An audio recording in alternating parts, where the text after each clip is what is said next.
comparecer hoje.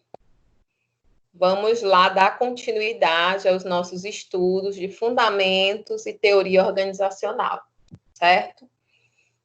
A gente não havia finalmente deixado o tópico 3, né, da unidade 2, e é de onde a gente vai iniciar hoje, falando, a gente já falou de várias teorias aqui, né, gente? Até eu, às vezes, eu fico meio tonta, não sei se vocês ficam, assim, meio desbaratinada, né? Essa semana eu já dei aula de estatística, pelo amor de Deus. Já dei aula de mercado de capitais, muito legal, vocês vão gostar. A gente foi entender toda essa parte de economia, de PIB, como é que funciona, taxa de câmbio, bem legal. E hoje estamos aqui nas teorias administrativas. Então, dando prosseguimento, a gente vai ver hoje aí, começando pela teoria burocrática da administração, ou aí, modelo burocrático, tá? A gente tinha visto na aula passada a comportamental, não foi? A humanizada. E agora vamos aí para a burocrática. Com o aumento aí da produção industrial, né, à medida que a indústria ela vai ganhando espaço, se especializando e aí aumentando a sua produção, surge a necessidade, então, de novos modelos para tentar garantir aí o sucesso dessa industrialização, né? Teria que permanecer aí evoluindo, né? E um dos autores aí importantes para essa teoria vai ser o economista e sociólogo, acho tão interessante esses sociólogos no meio da economia, né? Max Weber, certo? Ele, então, vai ser aí o considerado pai da teoria burocrática. Ele teve, então, bastante relevância aí para os novos administradores que buscavam inspirações para essa nova fase aí da administração, né? Agora aí nessa realidade de crescimento da industrialização, né? O Weber, né, quando ele sugeriu aí essa abordagem, ele tinha em mente mostrar que a burocracia ela tinha vantagens, tá?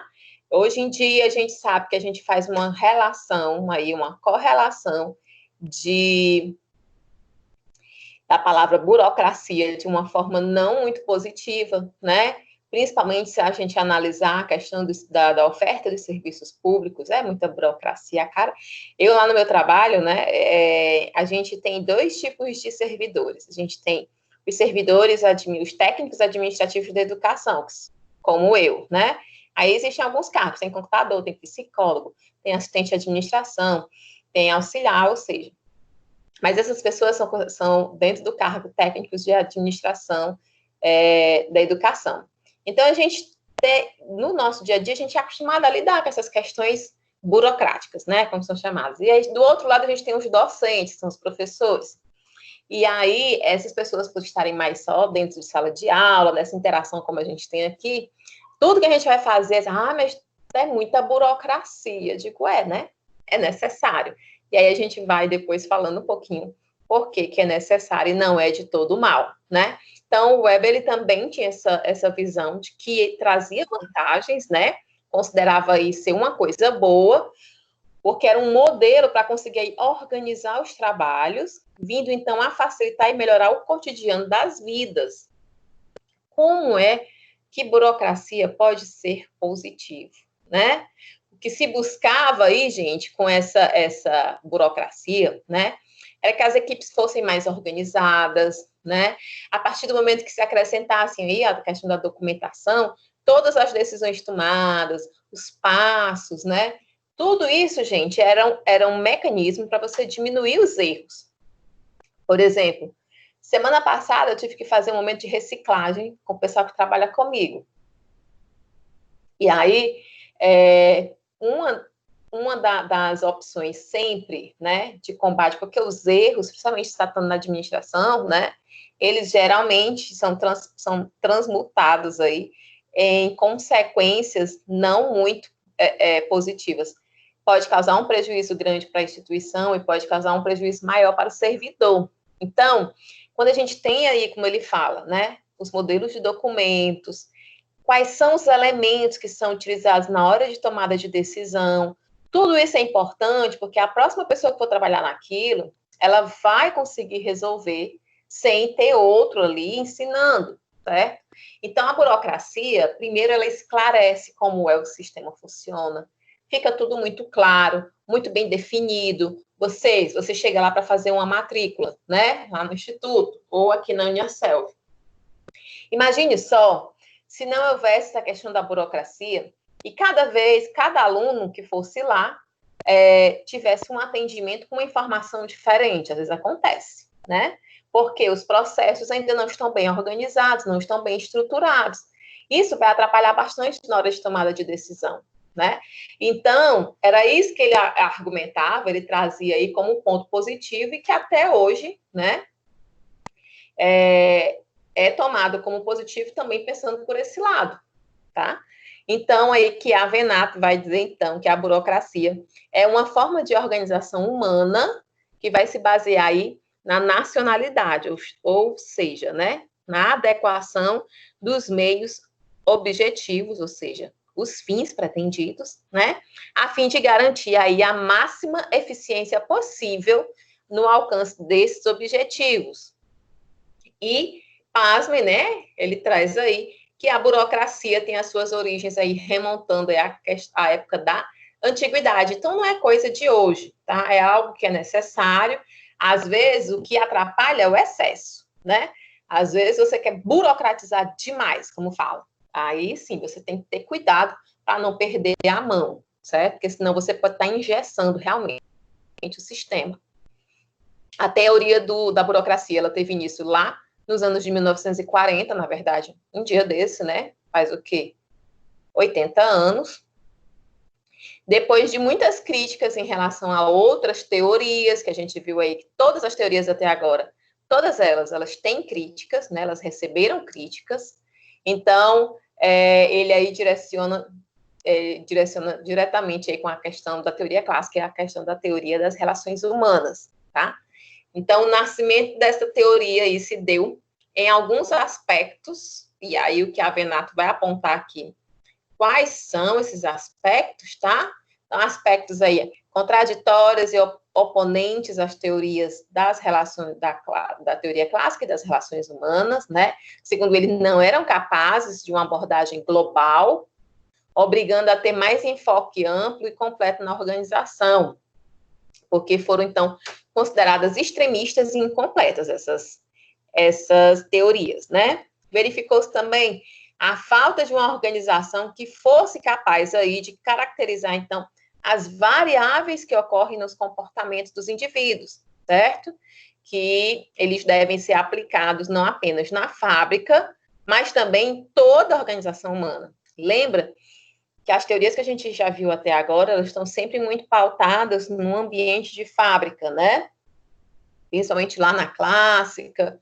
Então, era preciso, o que ele diz aí, que é preciso ir além disso, não só na realidade aí de fábrica, né? E definir modelos e métodos organizacionais para os desenvolvimentos estruturais e burocráticos, pelo aspecto da crescente complexidade das empresas. As empresas estavam ficando mais complexas, né?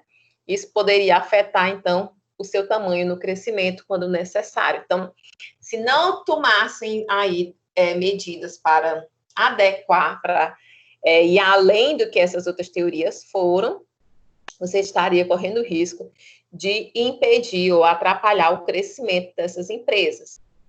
Então, esses aí foram os fatores que foram elencados, certo? E aí, as origens, características, surgimento aí da burocracia. Então, como a gente já falou aqui, burocracia, se a gente analisar pela uma visão aí do senso comum popular, é um sistema exagerado por regulamentos e papéis. Quando se fala em burocracia, já imagina a pessoa atolada de papel até em cima, né? Hoje em dia não tem mais papel não, tá, gente? Hoje em dia, pelo menos na realidade nossa, é tudo em sistema. É a melhor coisa do mundo, mas é um monte de documento ainda. Para o Weber, né? Segundo o Ribeiro, a abordagem, na verdade, ela trata, então, de um sistema ou um modelo ou em que a estrutura ela é organizada por normas escritas, visando o quê? Racionalidade e igualdade de tratamento de todos os casos e situações. Esse é um outro ponto importante que a burocracia aborda. No momento que você define, né, os procedimentos, os documentos, como vai ser tomadas as decisões, lembra que a gente viu anteriormente? No momento que você faz isso de uma forma registrada, né, você cria aí uma estrutura para funcionar dessa forma, isso também fecha o espaço, né, não deixa brecha para quê? Para ações pessoais. Pelo menos deveria, né? Porque aqui e acolá as pessoas acham uma brecha. Ontem eu ri tanto, meu povo, mas eu ri tanto. Paz, eu vou te contar, esse nosso presidente é uma graça, viu? De uma certa forma, eu admiro a cara de pau da pessoa, assim. Como é que aquela frasezinha, a cara nem treme. Gente, eu fiquei passada, porque ele colocou assim, que o ministro do STF, o Alexandre Moraes, né? Ele estava agindo quase que de uma forma pessoal, né? No negócio aí das fake news. Aí eu digo, mas não é o cara que está sendo investigado por tentar influenciar a Polícia Federal por questões pessoais? Então, é uma loucura. E isso, gente, é complicado. A burocracia, ela surge para evitar isso, né? Ela é montada, ela é toda estruturada numa intenção de que se evite que tenham dois pesos e duas medidas. Então, por exemplo, dentro da administração e dentro de qualquer empresa, é para que as pessoas estejam certas, que não importa se é A ou se é B, elas serão tratadas da mesma forma. Então, imagine se você fosse tirar um alvará de funcionamento e cada vez que você fosse uma regra diferente, né? Ou, a depender de quem fosse, a gente sabe que na prática às vezes acontece assim, né? Mas, na teoria, não deveria. E se você for uma pessoa, né, um profissional sério, você terá um respaldo para agir dessa forma, numa forma impessoal. Sempre. Toda vez que você começa a relativizar, começa a pessoalizar, você acaba criando um monstrinho para morder você depois. Então, a burocracia, ela também vem nessa vertente, tá? Além de tentar fazer toda essa estruturação, ela busca aí que em todos os casos e as situações, a decisão seja da mesma forma, haja aí uma igualdade. Ainda o Weber ele vai informar, então, que uma organização, a hierarquia, ela se organiza aí com regras e normas técnicas que regulam cada ação de cada cargo. Então, tem mais essa vertente aí, a questão também da estruturação da hierarquia, vai definir aí o que nós chamamos das atribuições, né? Até onde cada um vai, até onde o outro não vai. Isso é muito importante para evitar retrabalho. Se você não tem claro na sua estrutura, na estrutura da sua empresa, onde vocês trabalham aí, por exemplo, se chega fulano e diz uma coisa, você começa a fazer, depois chega o outro fulano e diz o que o outro falou, e você não sabe quem é que é o responsável por aquilo, né? Isso gera retrabalho, isso gera desperdício, isso vai atrapalhar a questão da eficiência, né? Você vai demorar mais a conseguir chegar lá no objetivo dessa entidade. Então, um outro ponto importante aí que o Weber considerava era a questão da hierarquia, né, da organização da hierarquia. E a teoria burocrática, ela ajudava nisso. Então, gente, a gente tem um quadro aí, a visão de Max Weber na teoria da burocracia, né? Divisão de trabalho, os trabalhos são divididos em tarefas simples, rotineiras e bem definidas. A hierarquia de autoridade, onde os cargos ou os postos são organizados em uma hierarquia, cada um dos postos inferiores é controlado e supervisionado por um mais elevado. A seleção formal, né? Todos os membros da organização serão selecionados com base aí em qualificações técnicas, né? Demonstradas por treinamentos, educação ou exame formal. Regras e regulamentos formais, ou seja, tudo é formal, gente, é porque tudo é formalizado, né? Tudo é feito de forma que deixe rastro para você detectar depois. Então, regras e regulamentos formais para garantir uniformidade e regulamentar as ações dos funcionários. Os gerentes devem recorrer constantemente às regras organizacionais formais. Impessoalidade, né? Regras e controles são uniformemente aplicados. evitando, então, envolvimento com as personalidades e preferências pessoais dos funcionários. E o último aí, a questão da orientação da carreira, né? Em que os gestores são funcionários profissionais e não proprietários. Essa realidade aí, né? São trabalhadores, eles não são aí os donos do meio de produção, não proprietários das unidades que administram. Então, eles trabalham em troca de salários fixos e seguem as suas carreiras dentro da organização. Então, a visão de Marx, né, para a teoria da burocracia é essa daí, elencada aí, baseada nesses fatores, né, que a gente acaba aí de apresentar. Então, a gente consegue verificar aí, né, alguns sentidos. Muita coisa mudou do século passado para o atual, quando isso aí foi proposto aí pelo Marx, meu colega, pelo Weber, mas uma coisa ainda é a mesma, né, que é a questão da busca pelo poder. O Weber, ele considerava que a burocracia, ela não é um sistema social, mas um tipo de busca pelo poder. Então, ele acredita que as pessoas têm esse desejo, né, e a burocracia iria ajudar nisso. Ele vai dizer daí, então, o Weber, para entender melhor esse sistema de poder, ele dividiu a sociedade em 3 tipos, certo? Segundo ele, existia aí a primeira sociedade, que é a tradicional, né? Ela aí tem umas características patriarcais, patrimonialistas, todos aqui têm familiaridade com o termo patriarcais, vem de pai, tá? Então, onde o homem, né, é a figura principal de ordem, de poder, de exercício de poder, certo? Por isso, hoje em dia, se fala tanto em dar poder às mulheres, para a gente sair um pouco dessa característica patriarcal da nossa sociedade. Então, essa primeira sociedade, para ele, é a tradicional, ela é patriarcal, ela é baseada aí no poder, né, no ter, e tem aí a família, o clã, tudo como vamos dizer assim, chama mais atenção. A segunda é a carismática. Essa já tem aí características místicas, arbitrárias, personalísticas, né? Aí ele vai indicar, então, os partidos políticos, as nações revolucionárias. Então, essa aí seria, é como se tivesse níveis de sociedade, né? O primeiro ali, onde a gente convive, a família, o patriarcal, tal. Aí é a primeira sociedade. A segunda, essa é a carismática. E a terceira é a legal, né? Eu já gostei dela, acho que eu quero ser dela. Racional ou burocrática, olha aí. Com normas impessoais, buscando a racionalidade, né? Como, então, nas grandes empresas, nos exércitos e etc.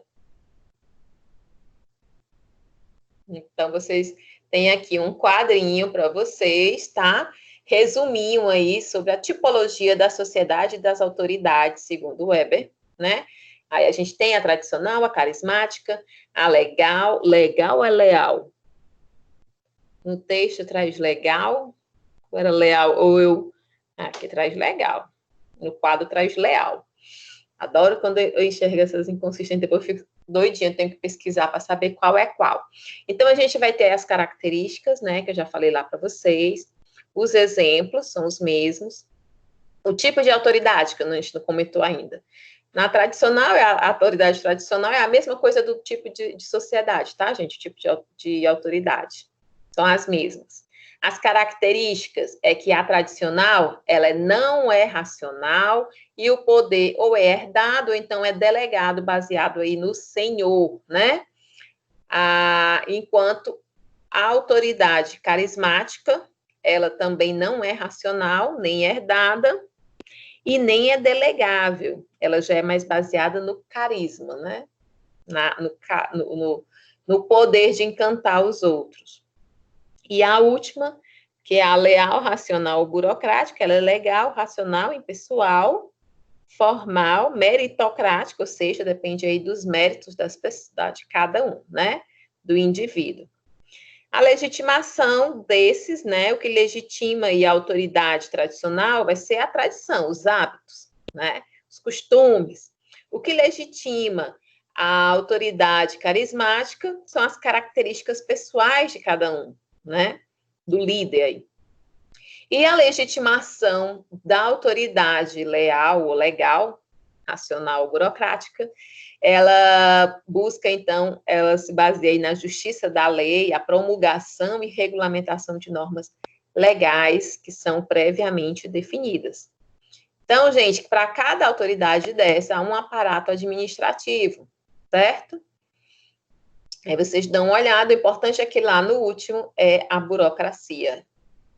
Então, isso é um resuminho aí da tipologia de sociedade das autoridades aí dentro da visão de Max Weber. No entanto, também, o Weber ainda apresenta aí uma denominação da autoridade racional, presente em toda a sociedade, que está dividida em 3 categorias, que é a formalidade, a impessoalidade e o profissionalismo. Então, gente, de acordo com a formalidade, né? Então, a gente tem aí quando é definida por lei, em que se busca a racionalidade coerente entre aí os meios e os fins, tá? É o chefe, magistrado ou funcionário, então, eles seguem aí uma ordem hierárquica que é bem definida, aceita por todos, ou seja, já está tudo formalizado, né? E aceito por todos. A impessoalidade, como a gente já falou, né? É onde as normas elas devem ser obedecidas através das leis e não das pessoas. O que importa é o cumprimento da lei e não a pessoa para quem estamos aplicando esta lei. O exemplo aí é um chefe em que o subordinado obedece às leis da organização e não às características pessoais do superior, né? Quando o chefe diz faz, você diz não vou fazer, porque não está previsto, e você vai ter que cumprir as funções, ou você faz ou não aí, de acordo com o que tiver formalizado. Profissionalismo, né? Definidas aí por leis pré-determinadas, em que o subordinado segue seus trabalhos pelo seu profissionalismo. Esse modelo tem atribuições já definidas, com seus poderes, direitos e deveres. Certo? Então, vamos continuar aqui falando de burocracia um pouco. Vamos falar, então, das características, né, da burocracia, segundo o Weber. Segundo ele, a burocracia está baseada, então, no caráter aí legal das normas, a gente viu lá a questão da formalidade, aqui hoje.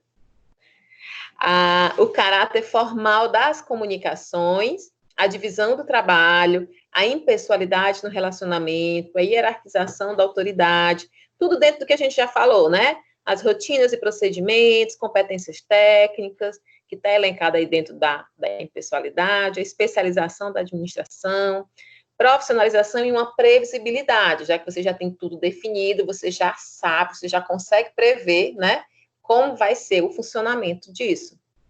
E as consequências que são previstas, né, que haja aí uma previsibilidade do comportamento humano e uma padronização do desempenho. Padronização é algo muito importante dentro da burocracia, né, para que as coisas, as decisões sejam tomadas sempre dentro do mesmo formato, a fim de não gerar aí retrabalhos, né, informações desencontradas ou incompletas. E ela tem como objetivo, então, a máxima eficiência da organização. Então, embora algumas pessoas elenquem aí a burocracia como algo que atrapalha a eficiência da organização, o objetivo dela é esse, aliás, não é esse, é outro, né? O objetivo dela é gerar uma máxima eficiência, imaginar que depois que já está tudo formalizado, você tem a hierarquia, então sabe a quem obedecer, você tem a impessoalidade, então vai funcionar para todos igualmente, tem a questão das habilidades técnicas, já que você já tem tudo isso já definido, já tudo formalizado, a ideia é que você daí consiga alcançar os objetivos, as metas da organização, com maior rapidez, né, com maior economia também, né, dos recursos humanos, recursos financeiros. A questão onde pega é porque muitas vezes há um engessamento da burocracia, né, às vezes muito no sentido de, às vezes dá a intenção de que até quer de atrapalhar mesmo, né. Então, gente, tanto que a Avanato quanto o Ribeiro, eles analisam, então, a partir aí, eles vão dizer que o estudo do Weber, né, eles apresentam aí algumas disfunções da burocracia, quais sejam aí a internalização das diretrizes e das normas. Eles acham que aí um excesso de formalismo e de papel, né? Algumas coisas poderiam ficar mais na informalidade, que essa teoria, né, gera um clima aí que impõe resistência às mudanças, há uma despersonalização do relacionamento, quer dizer, as pessoas começam a questão da hierarquia, a gente viu lá que tinha a questão da impessoalidade, então começam a se despersonalizar, né, o relacionamento. Que existe também uma categorização do relacionamento. Então, acabam que, como é dividida a questão da hierarquia, as pessoas vão se comunicando, se relacionando dentro das suas hierarquias, dos seus patamares hierárquicos. Então, você acaba categorizando. Também indicam que há uma alta conformidade em relação às regras e os regulamentos. A gente sempre aprende, né, que é importante ter visão crítica. E aí, se você imagina uma teoria aplicada numa organização burocrática, né, onde você tem tudo formalizado e você vai apenas obedecer o que já está descrito, né, que já está formalizado, meio que você vai ficando muito acostumado, né, ou limitado a apenas obedecer. Então, há uma alta conformidade e, às vezes, isso não é bom, né? Por exemplo, um ambiente de inovação, ele requer aí um espaço para críticas, um espaço para tentar algo novo, né? Há também exibição de sinais de autoridade, por essa questão aí da hierarquia, se for muito como eu vou dizer, não digo formalizada, mas se ela for muito exacerbada, assim, a necessidade dela, entende? Então, a gente vai ter aquela visão que sempre o pessoal gosta de fazer, aí a chefe versus líder, né? Então, talvez, dentro dessa realidade aí, você tenha a figura do tal do chefe, que é mais de mandar, né, e menos de liderar. E isso pode, então, exibir aí os sinais de autoritarismo, de autoridade. E as dificuldades no atendimento a clientes e conflitos públicos. Como estão muito acostumados a apenas seguir o que está dentro da formalização, quando sai do script, né, pode ser que gere aí conflitos com os quais eles não estão acostumados e não sabem como lidar. Então, a gente vê agora aí esse quadro onde tem as vantagens e as desvantagens da burocracia. Dentro ali das vantagens, a gente vai encontrar a questão que pode trazer maior eficiência, traz um atendimento padronizado, divisão do trabalho, a impessoalidade, a hierarquização, as regras e os procedimentos, o mérito, a especialização na administração e uma previsibilidade do funcionamento. Todas essas, né, são aí as vantagens de você utilizar a teoria burocrática. Mas as desvantagens é que ela pode gerar ineficiência, olha aí, exatamente o inverso, né, do que se pretende. O excesso de formalismo, o excesso de documentos, a despersonalização que a gente já viu agora, decisões muito padronizadas, inchamento do quadro pessoal, né, alto grau de conformismo e o atendimento ao público precário. Então, ficou bem delimitado aí as vantagens, ficaram bem delimitadas as vantagens e as desvantagens. Alguns problemas que podemos mencionar também ainda tem aí a questão da morosidade, né, a demora, quando se há aí um excesso de burocracia, então acaba que você demora um pouco mais para executar algo que você poderia fazer de forma mais simples, mais rápida, mais direta, certo?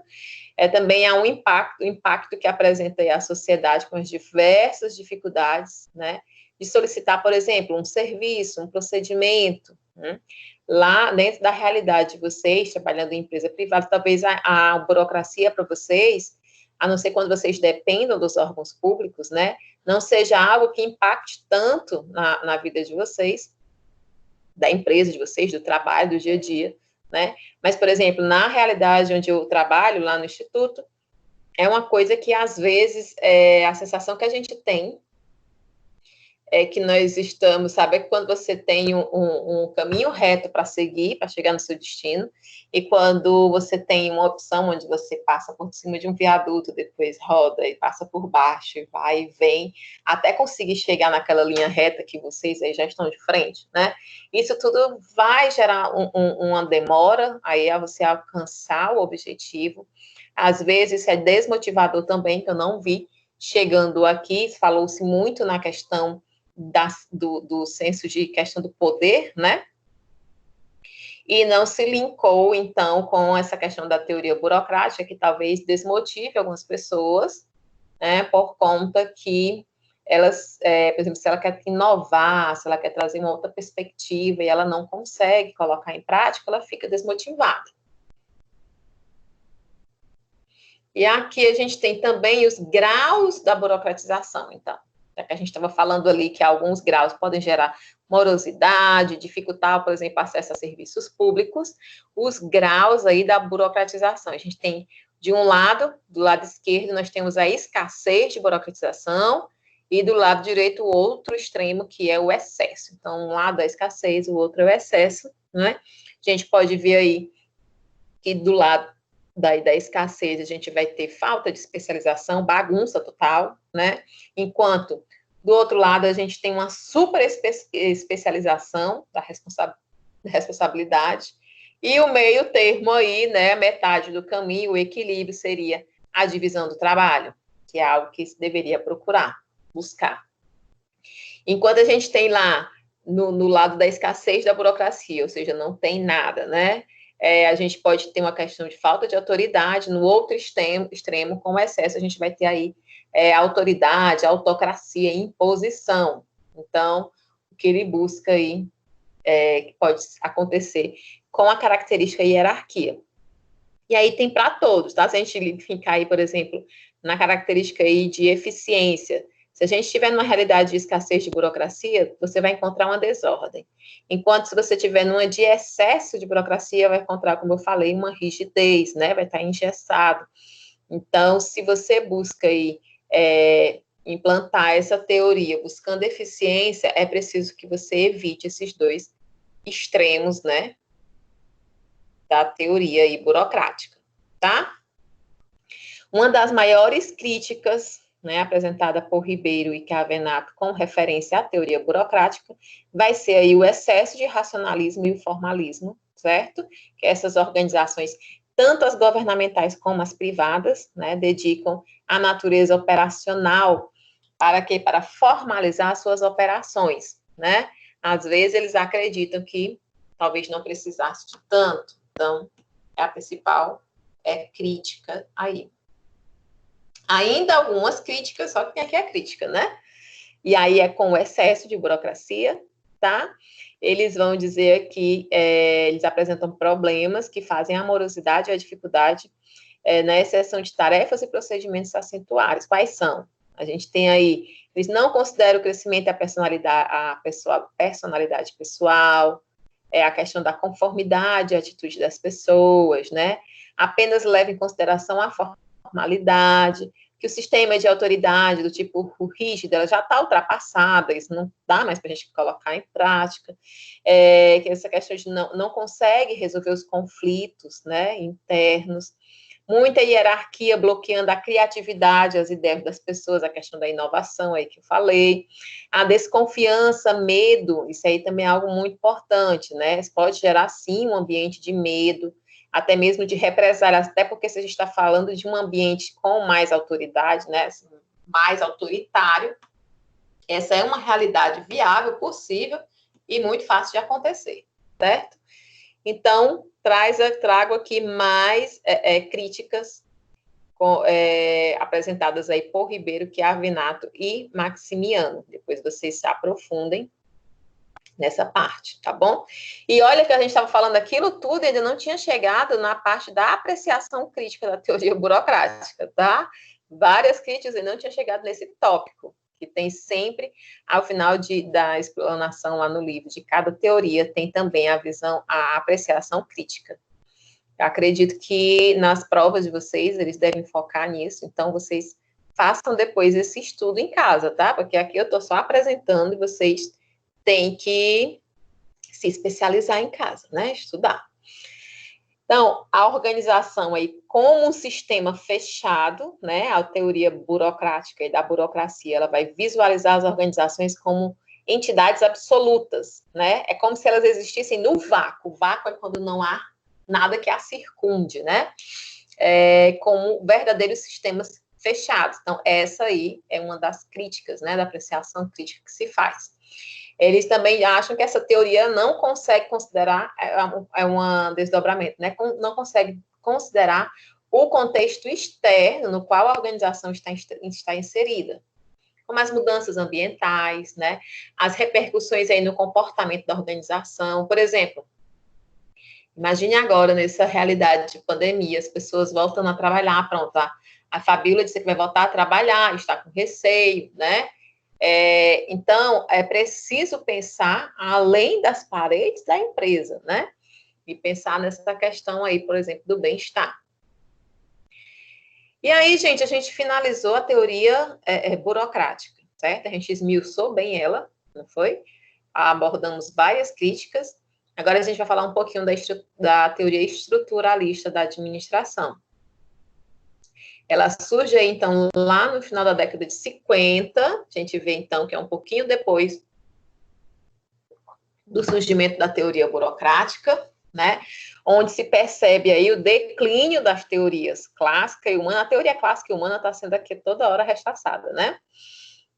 Então, surge aí a teoria burocrática, né, que é tipicamente formalizada, prejudicando, então, que a burocrática deixou de lado, o comportamento humano, mais ainda numa visão mais democrática. Então, com esses problemas gerados pelo excesso da burocracia, eles começam a perceber a necessidade de uma nova teoria. Essa teoria ela teria que ser mais abrangente e fosse colocada em consideração uma organização formal e complexa, né? Mas na qual deveria ter aí uma grande interação social. Então, veja, quanto à burocracia, você vê que ela foca muito no processo, né? Na questão da hierarquia, das formalizações, a estruturalista já está um pouco mais preocupada com a questão do social, né? Amitai Etzioni é um sociólogo que estudou as organizações a partir aí de uma ótica de integração com a sociedade, onde ele foi relacionando as mudanças no ambiente organizacional e na sociedade. Então, voltado para essas análises mais sociais, ele vai analisar aí como é o ambiente organizacional e a sociedade se comunicam, né, se influenciam. Ele atuou em favor da sociedade, buscando ajustar as organizações mais avançadas. Então, esse aí era o foco. Deixa eu passar aqui, pronto.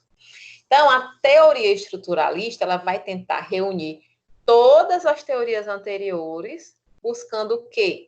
Buscando o entendimento entre a clássica, que a gente viu lá, que era a questão da organização formal, entre as relações humanas, que a gente tinha como foco a organização informal, vocês lembram? Tanto no resultado de adoção aí de recompensas materiais e sociais. A gente lembra, quando a gente estuda a teoria lá, a clássica, aquela questão lá dos tempos, né? Ela estava muito focada na organização formal, né?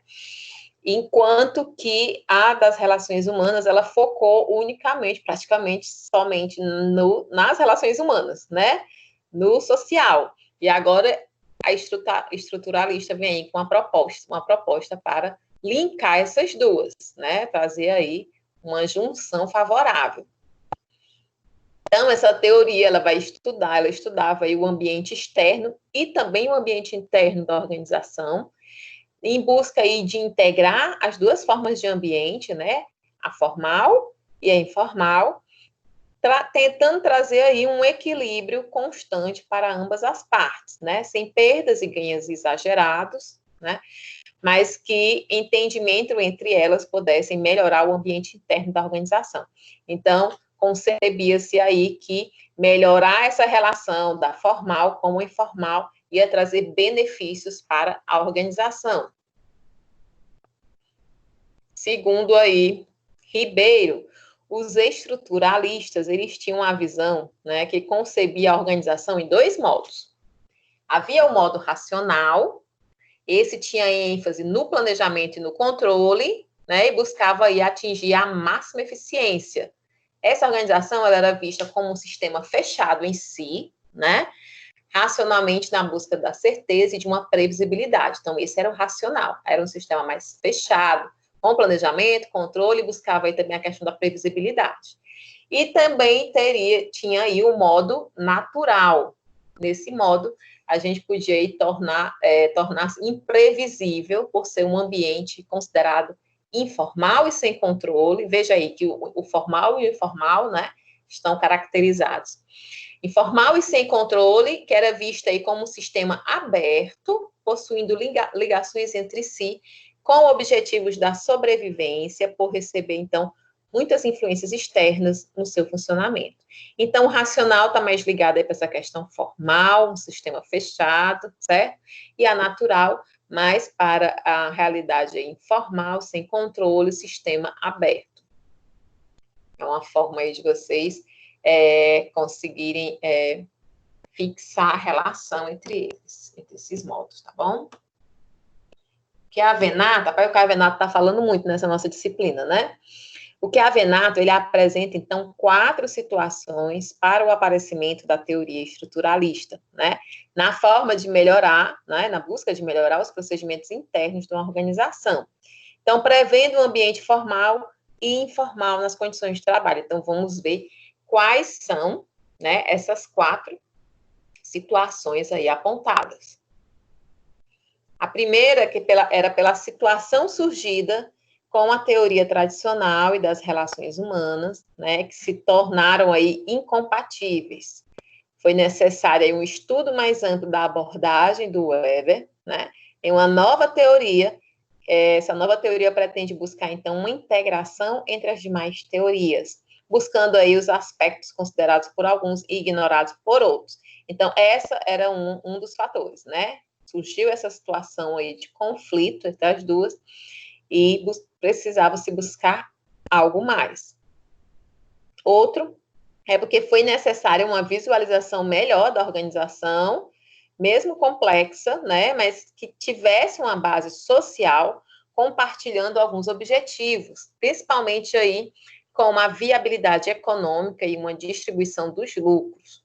Então, eles tentavam compartilhar alguns objetivos. A outra situação é que a teoria estruturalista ela teve uma forte influência na filosofia, também na psicologia e na antropologia, linguística, matemática e até na estrutura das organizações, certo? A ideia, então, era criar uma estrutura que pudesse facilitar uma construção de um conjunto de relações sociais. O objetivo, então, era se concentrar nas organizações sociais. E, por fim, né, com o surgimento de um novo conceito de estrutura, a teoria estruturalista vai desenvolver, então, uma estrutura com fluxo contínuo, ou seja, em uma estrada o caminho é o mesmo, apenas muda aí quem passa por cima dela. Então, considerando como um conjunto de 2 ou mais elementos, os elementos eles não vão ser em si afetados e a estrutura ela vai se manter a mesma, mas as relações no ambiente interno, essas sim precisam aí passar por mudanças. Vocês estão tão quietos hoje? Silêncio total. Vocês estão acordados ainda, então? Deixa eu ver aqui se ainda estão comigo. Deixa eu ver aqui. Ó, ainda estão. Tá bom, vou deixar aqui no bate-papo, aí vocês mandam mensagem. Então, gente, continuando aí a teoria estruturalista, né? Ela tem como enfoque as estruturas organizacionais formal e informal, tá? Ela avalia os métodos, uma avaliação e recompensa que as empresas adotaram, a fim de premiar os trabalhos dos funcionários. Olha, o negócio está ficando melhor para a gente, né? Pela prestação aí do serviço que eles realizam.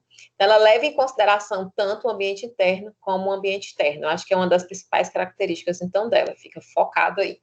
Ela vai considerar esse ambiente interno e externo e os ambientes formais e informais, né? Os informais a gente sabe que é essa da articulação entre os funcionários. Características e origem da teoria estruturalista. Então, bem claro aí, tem a organização formal e informal, certo? Com seus diferentes mecanismos de recompensas, que vão conduzir a diferentes modelos e formas de organização, em uma interação com o ambiente externo. E aí surge o estruturalismo. Então, essas são as características que vão dar corpo, né, a essa teoria. Então, foca aí. Tem a questão da organização formal e informal, certo? Onde os existem aí mecanismos de recompensas, que esses mecanismos eles vão conduzir a diferentes modelos nas organizações e a partir de uma interação com o ambiente externo. Então, isso é que fica aí, que a gente está repetindo aqui direto sobre o estruturalismo. Ele vai trazer a estrutura, eu quero falar, a abordagem estruturalista, né, a teoria estruturalista, ela apresenta que o homem na organização, ele tem a necessidade de ser bem-sucedido. Lembra que o Weber ele falou da questão do poder, né?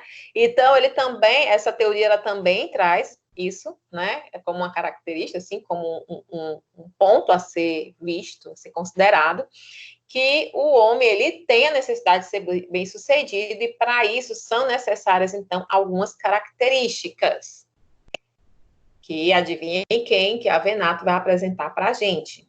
Para esse homem aí, para este homem conseguir ser bem-sucedido, ele tem que apresentar, então, algumas características. As características são: essa pessoa precisa ter flexibilidade, certo?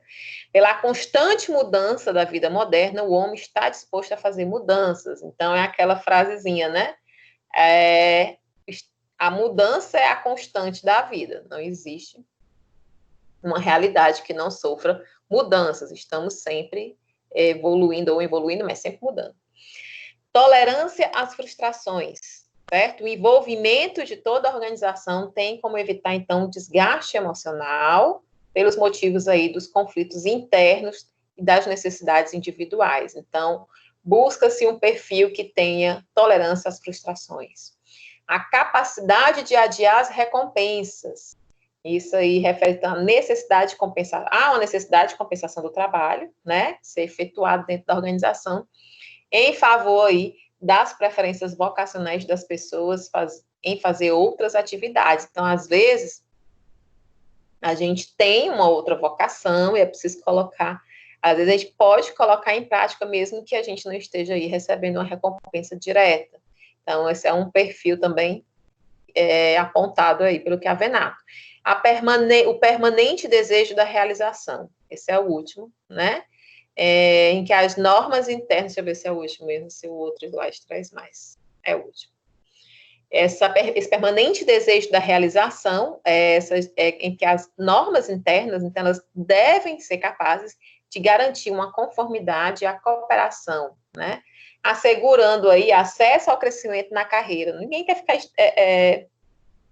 parado no mesmo canto a vida toda, né?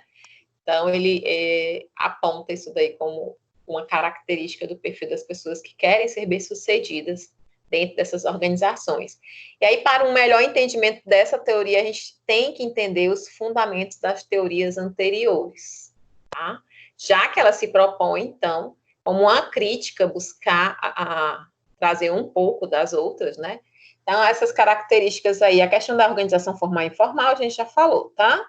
Está elencada aí como uma característica forte da teoria clássica e uma característica que era formal, e a teoria das relações humanas, que era numa organização informal, tá? A questão das recompensas materiais e sociais é um ponto importante, tá? Que foi desenvolvido aí, os aspectos da recompensa, a gente viu que também essa teoria estrutural está bem linkada com isso, a questão da organização formal e informal e das recompensas. Um outro fator são os diferentes enfoques da organização. Os estruturalistas, né? Eles dividiram as concepções em duas partes. A primeira era considerada racional, né, onde busca aí alcançar objetivos e metas conhecidas da organização, onde a principal delas, óbvio, é maximizar os lucros.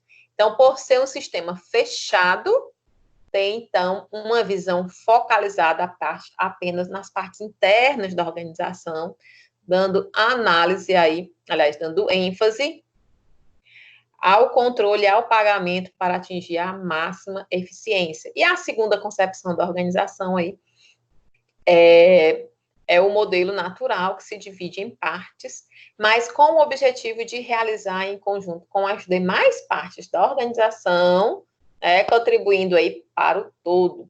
Então, nesse caso, a gente tem a sobrevivência do sistema. Então, não possui um controle, depende muito das variáveis externas, e o seu sistema é considerado aberto, com a visão, então, focalizada no sistema interdependente com o ambiente. Então, eles se comunicam, tá? Deixa eu ver aqui que não acabou, ainda tem mais um. São os níveis de organização. Tem mais um, não, na verdade, tem mais 3, certo? Mas esse aqui é a questão do nível de organização, os níveis de organização em cada... Deixa eu dar uma olhadinha aqui no Meet, se os meninos estão precisando de alguma coisa. Pronto. Em cada parte da empresa, para que os problemas fossem filtrados, foi necessária a implantação de uma hierarquia. E assim, a gente consegue atribuir para cada fase a responsabilidade das questões que vão surgindo no dia a dia. Os planos, eles vão estar distribuídos em 3 níveis, tá, gente? Nível institucional, nível gerencial e o nível técnico. O nível institucional é denominado aí como nível estratégico. Vocês já devem ter ouvido falar nisso. A pessoa está no nível estratégico, então tem que ter uma visão mais ampla, mais macro, né? É o nível mais elevado, que é ele que define aí as estratégias, ou seja, quais serão os caminhos que essa empresa deve seguir com assuntos relacionados a longo prazo. O estratégico, quando você fala, vou fazer um planejamento estratégico, tem gente fazendo da sua vida, tá, gente? Depois a gente pode até colocar lá dentro da oficina lá para o próximo semestre. Mas você está falando, por exemplo, lá no Instituto a gente faz o planejamento estratégico e a gente vislumbra como a instituição estará daqui a 5 anos. Então, quando quem faz essas análises são as pessoas que estão, né, os funcionários que estão no nível estratégico da empresa. Eles vão tratar, então, da questão de longo prazo. O nível gerencial, considerado aí o nível intermediário, que vai seguir as ordens do primeiro nível, que era estratégico, né? Ele tem a responsabilidade do detalhamento dos problemas, de captação de recursos, transformando aí em ação as estratégias do nível primeiro lá, o nível institucional, o nível de planejamento. Vai ser o gerencial, certo? Que vai transformar em ação as estratégias que foram definidas a longo prazo lá pelo nível estratégico. Então, ele vai...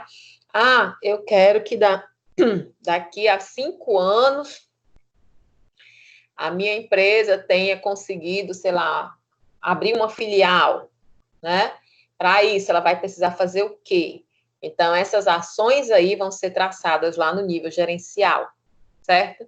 E o nível técnico, que é considerado o nível operacional, é o mais baixo da organização e é onde ocorrem as tarefas na transformação aí de um bem ou na execução de um serviço. Ele segue uma rotina, uma programação e o seu trabalho é realizado em curto prazo.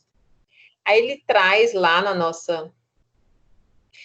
nosso livro da disciplina, né, a presença aí de um diagrama, né, em forma de pirâmide, para você ficar bem claro, então, que o primeiro nível está lá no topo da pirâmide, o institucional, são os diretores e as decisões são estratégicas. O segundo nível, no meio, na metade da pirâmide, tem o gerencial, né, onde os gerentes são gerentes e chefes de planos. E no terceiro nível, técnico, são os supervisores e os executores aí das operações. Fora esses 4, a gente falou, tem mais 2 aqui, que são a diversidade de organizações, né? Os estruturistas, eles passaram a focalizar não apenas nas fábricas, como foi com a teoria científica e a de recursos humanos faziam, mas em todos os outros modelos de organização. As organizações pequenas, médias, grandes, públicas, privadas, indústrias, prestadoras de serviço, então eles foram bem mais pretensiosos nesse sentido. Análise interorganizacional. Pouca aí houve, então, a preocupação das outras teorias referente ao ambiente externo, né? Em que a organização estava localizada. Então, o estruturalismo, ele tem, então, como início essa inter-relação entre as organizações, tá bom? Ai, minha garganta. Tô ficando sem voz, hein? Terminar logo isso aqui. O estruturalismo, gente, segundo o que a Venata, então, está dividida em 2 tipologias. Uma que foi definida pelo Etzioni e outra por Blau e Scott. Tá? A tipologia aí do Etzioni, ela está dividida nas seguintes características. Então, vamos caracterizar, vamos lá, as tipologias do estruturalismo segundo Etzioni. Depois a gente vai falar sobre Blau e Scott. Vamos lá. Do Etzioni, a gente vai ter a divisão do trabalho e a atribuição de poder e responsabilidade, representada aí pelo planejamento, que vai ter a função de realizar os objetivos da organização, tá? A gente tem também a questão do centro de poder, pois tem o poder aí de controlar a organização, dirigir para os objetivos já planejados. E a substituição do pessoal. As pessoas, elas podem ser substituídas por outras na forma, então, de demissão ou apenas transferências de pessoal ou ainda promoções internas. Que a Venato vai apresentar também as 3 categorias que foram criadas pelo Etzioni no que se refere aí ao controle de uma organização. Então, Etzioni focou aí 3 categorias que se refere ao controle. Há o controle físico, que é considerado aí um modelo que traz negatividade dentro da organização, porque esse tipo de controle, ele se destaca pela imposição de ordens, e por isso ele pode gerar também punições, ou até ameaças. Há também o controle material, e esse modelo, né, é equivalente... Ai, meu Deus, apagou aqui o negócio. Vou ter que olhar aqui. Depois eu coloco a complementação dentro do slide para vocês. Há o controle material, a gente vê o controle físico, a questão da imposição, né, das ordens, sanções, ameaças. Há o controle material e o controle normativo. O controle normativo, aí, ele tem como base as ações sociais, medidas em crenças, fé, aceitação, prestígio, né? É o modelo que vai utilizar a ética e a moral no controle das pessoas. Então, esses são mecanismos de controle, tá? Formas de controlar. Você pode agir controlando a partir da autoridade, a partir do controle material, que eu vou depois só complementar aqui a informação, e o controle normativo. E para finalizar as tipologias aí do modelo do Etzioni, as organizações também estão classificadas aí pelo tipo de obediência. Tem aí apresentados 3 modelos: coercitivas, utilitárias e normativas. As coercitivas, elas vão utilizar o poder físico imposto aí através de punições ou prêmios, geralmente apresentados por pessoas alienatórias. O que são pessoas alienatórias? São pessoas psicologicamente não interessadas, forçadas a permanecer na organização sem sua vontade. Quem nunca, né? Há também aí o modelo utilitárias, né, da obediência utilitária, em que, através de incentivos econômicos, esse modelo de controle busca e ele se relaciona através da remuneração salarial, baseada aí nos benefícios, né? Geralmente com pessoas calculativas. Você veja que para cada tipo de obediência ele linka com um tipo de pessoa. Isso talvez pode ser também uma outra questão aí de prova, né? Então, enquanto nas coercitivas, elas vão funcionar aí, vão ser apresentadas por pessoas alienatórias, nas utilitárias a gente vai ter as pessoas calculativas, eu nunca tinha ouvido falar disso. São pessoas interessadas no trabalho, através dos benefícios econômicos apresentados, então, pela organização, pelo seu esforço. Há também a obediência normativa. Essa já é baseada no consenso entre as pessoas, e esse modelo tem, então, como controle a moral dos participantes, que buscam aí o envolvimento e a motivação. As pessoas nesse modelo aí são as voluntárias. As voluntárias são pessoas que buscam valor moral nas atribuições através da missão, sem estar muito interessada aí nos incentivos econômicos, mas que é importante para a sobrevivência pessoal. Eu estou dentro desse daí, das normativas. E aí o livro da disciplina traz esse resuminho, tá? Esse quadro, coloquei para vocês, depois vocês dão uma olhada, que ele vai dividindo esses modelos de obediência, né, com as suas características. Por exemplo, lá dentro das coercitivas, qual é o controle utilizado? Né? São os prêmios e as punições. Nas normativas, é a moral, o ético, a ética, enquanto nas utilitárias são os incentivos econômicos. Aí você também tem o envolvimento pessoal dos participantes. Por exemplo, lá dentro da utilitária, da pessoa calculativa, que busca as vantagens. E aí a gente tem também os exemplos, certo? Por exemplo, dessa da utilitária são as empresas em geral, né? Que oferecem aí incentivo para você receber um salário em busca de oferecer o seu trabalho. Nas normativas, a gente tem como exemplos aí as igrejas, os hospitais, as universidades. Depois vocês se aprofundem no estudo desse quadro. E a gente já inicia, então, a gente terminou de falar da tipologia do Etzioni, agora a gente vai falar da tipologia de Blow-Scott. Beneficiário principal dessa tipologia, né? A gente vai ter aí os próprios membros da organização, se o tipo de organização for uma associação de beneficiários mútuos, e a gente tem como exemplo aí as associações profissionais, as cooperativas, os sindicatos. Ainda como beneficiário principal, a gente também pode ter aí os proprietários ou acionistas de uma organização. Nesse caso aí, a gente tem tipos de organização de interesses comerciais, e como exemplos, as sociedades anônimas, as empresas familiares, né?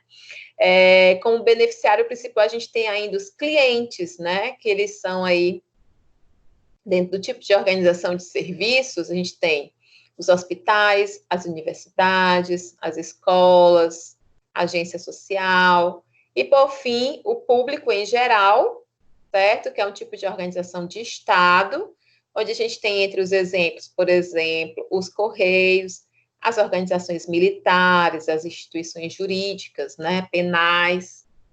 Certo? Então, essa daí é a tipologia de Blow-Scott. E, é claro, né, a teoria estruturalista, focada aí na questão das organizações formais e informais, na questão dos incentivos, recompensa. A gente viu os tipos de obediência, viu alguns modos, né? Ela também sofre, né, uma apreciação crítica. Se fala aí que a teoria estruturalista ela não é exatamente uma teoria própria. Né? Ela, de fato, ela agregou várias teorias com o fito de auxiliar na teoria geral da administração. Mas a sua função teve uma demonstração mais didática. No entanto, ela trouxe uma considerada contribuição no modo de administrar uma organização. Segundo as críticas aí de Cavenato, que é a Venato, nós vamos ter aqui que ela é considerada uma união entre várias abordagens das escolas, conhecida aí como abordagem múltipla, numa tentativa que eles tiveram de tentar fazer integração aí dos conceitos, né? A sua aplicação, ela se dá mais com foco na organização, possui uma ampla visão em relação aos conflitos interpessoais, e os seus objetos de estudos, eles foram realizados em hospitais, né, ele vai botando aí universidades, né, trata aí, então, de organizações mais complexas. Então, a análise de organizações formais é considerada aí uma abordagem mais ampla do estudo da teoria estruturalista. Muito criticada pelas suas limitações, referente à aplicação prática, baseada em única... Ela foi considerada como a teoria da crise. A teoria estruturalista, ela tem buscado, então, apenas localizar problemas e deixando de lado os aspectos normais de uma organização. Ela tem como base aí fazer uma transição entre as teorias clássicas e humanísticas, com uma visão da burocracia no geral, e é uma abordagem, então, de integração, onde ela envolve as relações internas da organização. E com isso, gente, a gente viu, então, aqui no tópico 3, né? Teoria burocrática estruturalista, que a burocracia ela foi apresentada numa tentativa aí de organizar a empresa e de seguir normas que fossem capazes aí de orientar procedimentos administrativos com controle exagerado.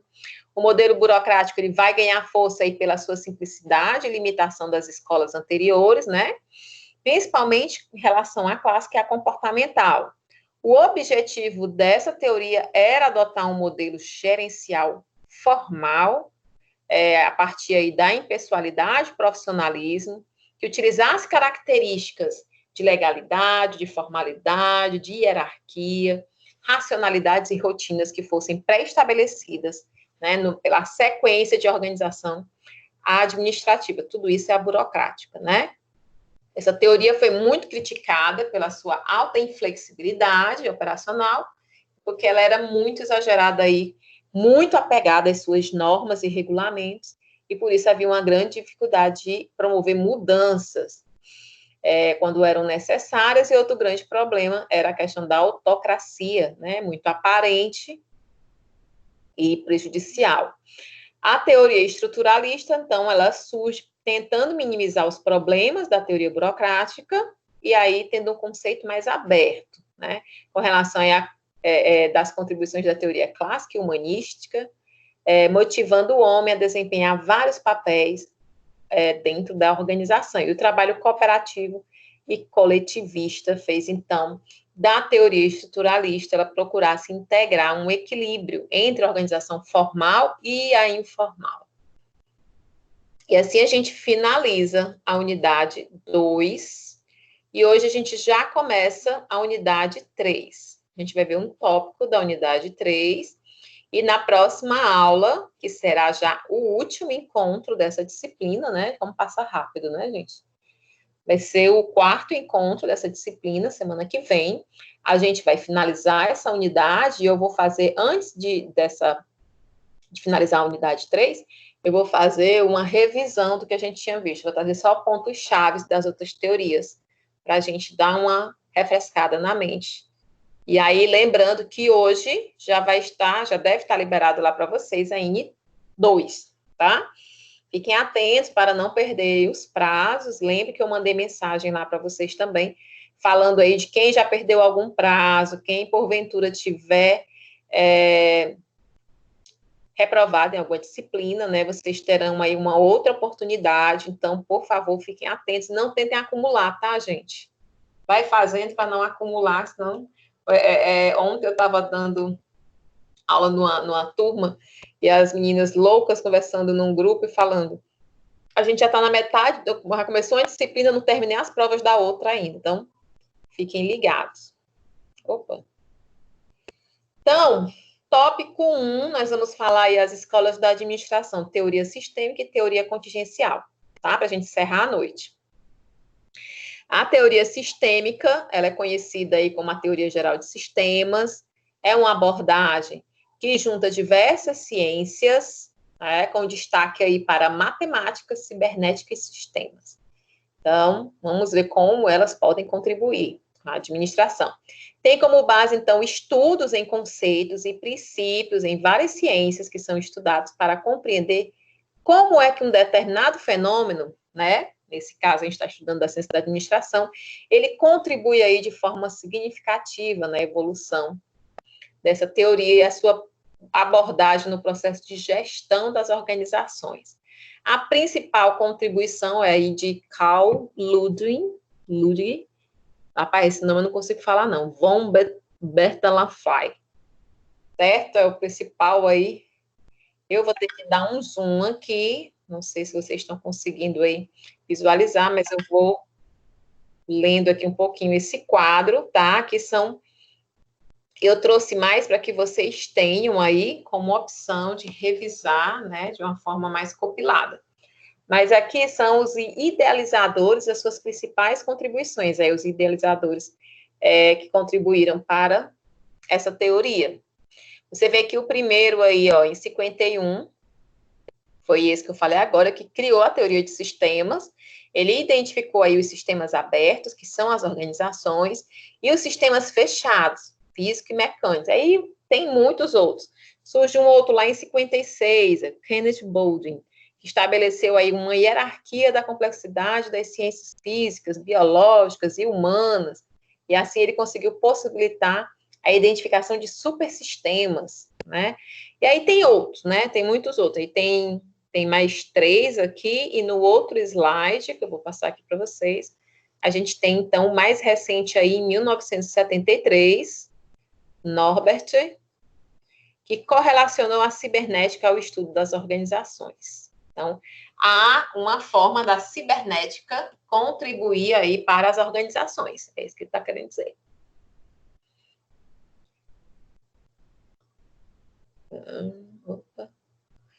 Falando, então, da cibernética, né? A cibernética é considerada aí uma ciência da comunicação e controle em que a comunicação se torna, aliás, é a comunicação que torna os sistemas interligados e integrados, e o controle dele assegura o comportamento dos indivíduos.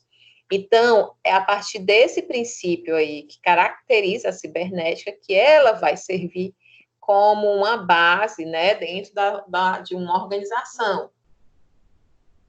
Uma que você vai ver que a gente vai demorar mais aqui falando é a teoria da matemática. A teoria da matemática da administração, ela vai ter aí como um dos seus objetivos simular situações, certo? De resolução de problemas que poderão surgir aí dentro de um processo organizacional e a forma como a gente vai tomar as decisões. Então, você pode utilizar a teoria da matemática para buscar resolver esses problemas e já tentar vislumbrar como resolver essa situação. Para isso, ela envolve fatores reais e transforma aí em dados estatísticos. Ele retrata, então, probabilidades que irão demonstrar aí possíveis cenários futuros no seu processo de decisão e que pode vir também a impactar nos resultados da organização. Dessa forma, o gestor ele tem dados quantitativos dentro do seu processo decisório. Por exemplo, eu falava aqui com vocês que essa semana já tive aula de métodos quantitativos, que é a estatística, né? E aí a gente aprendeu algumas medidas, medidas de resumo, e uma delas, dos conceitos, né, que a gente teve contato, por exemplo, era o coeficiente de correlação, o gráfico de dispersão. Lá ele faz uma análise entre duas variáveis e como elas se correlacionam. Por exemplo, como será que o investimento em propaganda ele é uma variável que vai se correlacionar com o meu quantitativo volume de vendas, por exemplo, que é outra variável? E se sim, né, se eles se correlacionam, como é que acontece essa correlação? Né? Como é que funciona? Então, tudo isso vem dentro aí da teoria da matemática, que é utilizada como uma forma de ajudar na tomada de decisão dentro da administração, dentro da gestão de uma organização. Uma outra coisa que a gente viu era como a gente avalia aí na questão de regressão linear, onde a gente vai fazer uma avaliação de uma variável em função de muitas outras. E aí eu mostrei para os meninos um vídeo que mostrava, por exemplo, como você chegava ao preço de revenda de uma casa. Aí ele ia avaliar a área, a quantidade de banheiros, de quarto, quais dessas variáveis elas impactam, né? Elas realmente têm influência no valor de uma casa, né? Aí você vê qual é que tem diretamente. Então, tudo isso, gente, é a teoria da matemática aí, subsidiando a teoria geral administrativa, principalmente na forma aí de resolver problemas, prever saídas para esses problemas e projetar também situações. A pesquisa operacional, então, ela vai auxiliar os gestores nessas questões aí de foco em relação a um problema, assim também como quais os caminhos que devem ser tomados de uma forma mais rápida para criar um plano de ação. Plano de ação é você determinar o que vai ser feito, quando vai ser feito, por quem vai ser feito, certo? Para resolver uma determinada situação. Deixa eu dar um zoom aqui novamente. Eu trago para vocês aqui as fases da pesquisa operacional, né? A fase 1 é a formulação do problema, onde há, então, aí o conhecimento da realidade, quais são os objetivos dessa análise e a possibilidade de soluções para o problema. Lá no passo 2, a gente vai ter a construção aí do modelo matemático, que vai nos ajudar para ter uma representação da situação ideal e identificação também da variável a ser controlada. Em seguida, a gente tem o teste do modelo. A gente vai testar, né?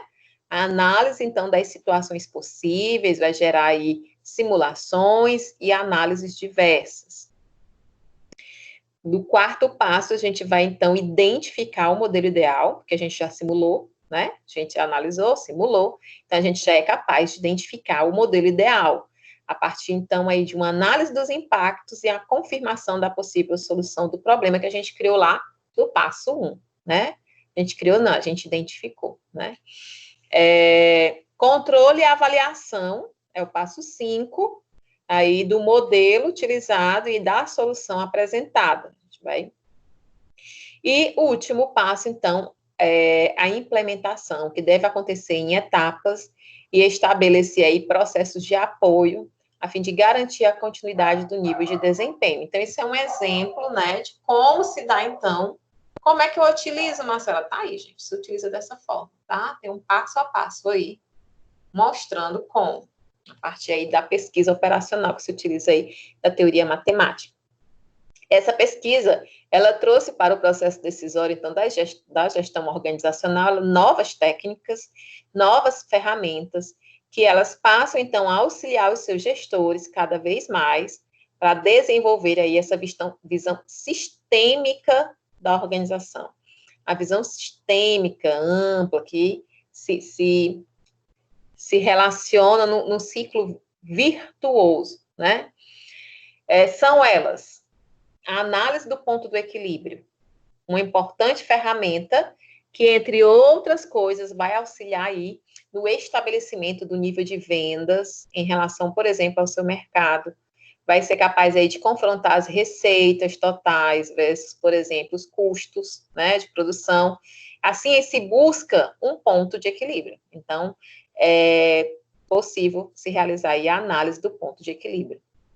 A teoria dos jogos, né, essa teoria aí é uma técnica matemática para a análise de ameaças e de oportunidades em um ambiente, em especial aí em relação aos nossos concorrentes, né?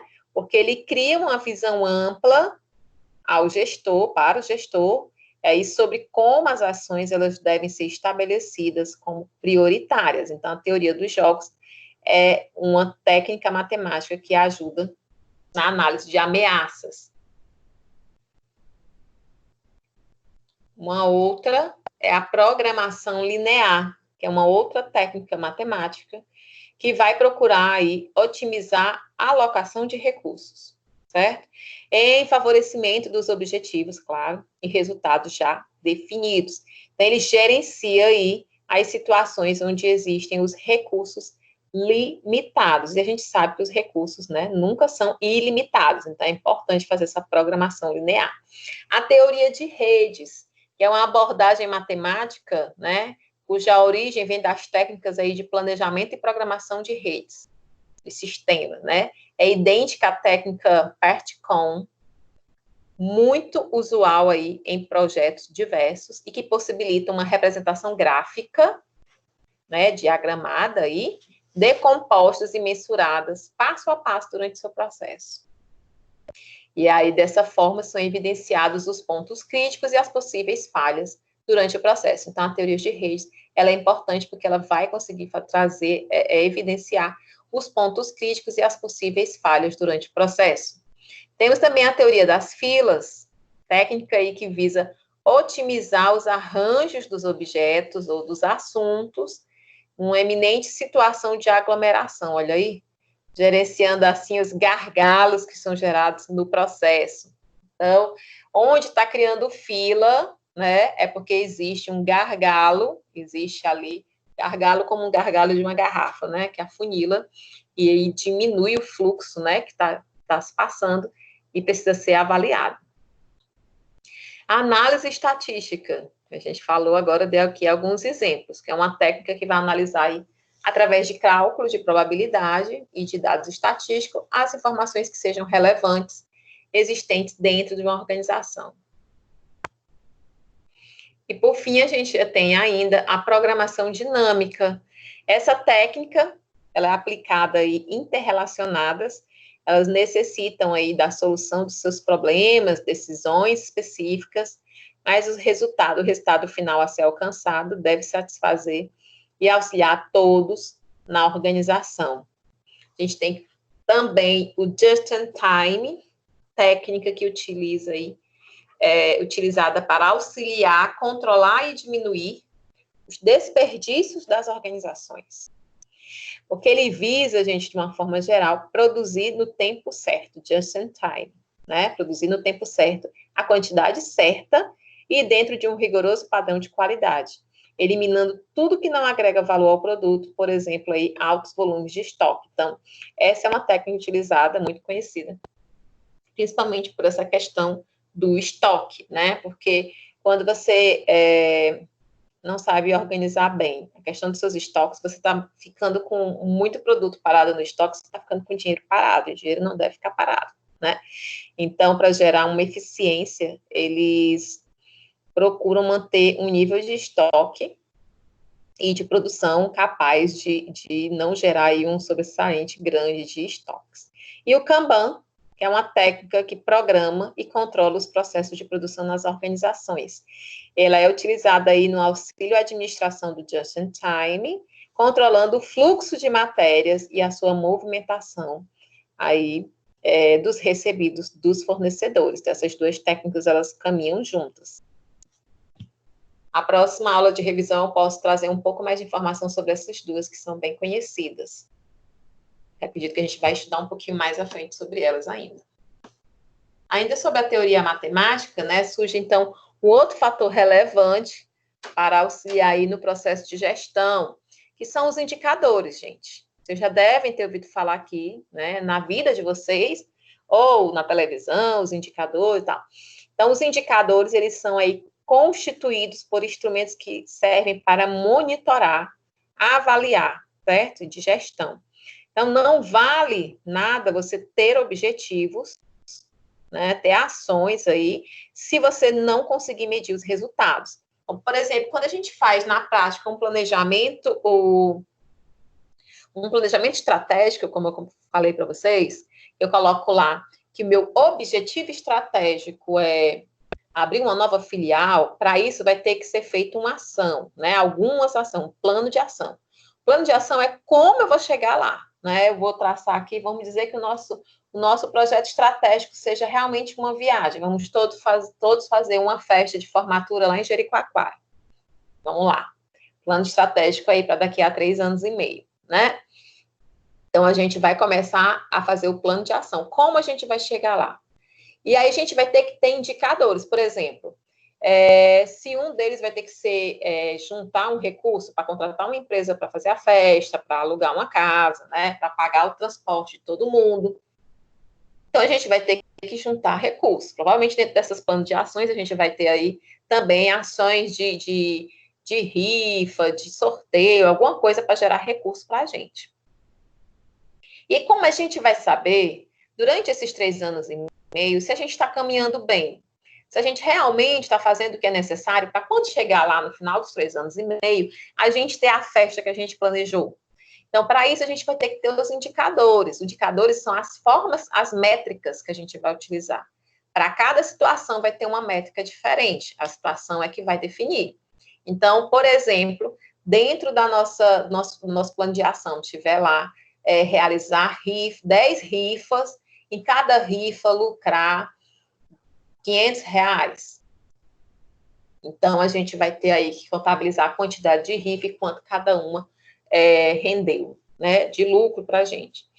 Então, esses daí são os indicadores. Então, esse é um outro fator relevante aí que é trazido da teoria da matemática. A gente trabalha com isso direto quando se fala em planejamento, tá?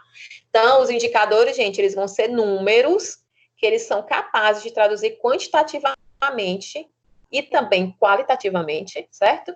As características e as propriedades aí em relação aos aspectos vivenciados dentro de uma realidade de uma organização. São eles que vão transformar dados e conceitos abstratos em dados tangíveis. Quando você fala em coisa tangível, eu sempre penso em algo que eu possa tocar, que possa se tornar real, por assim dizer.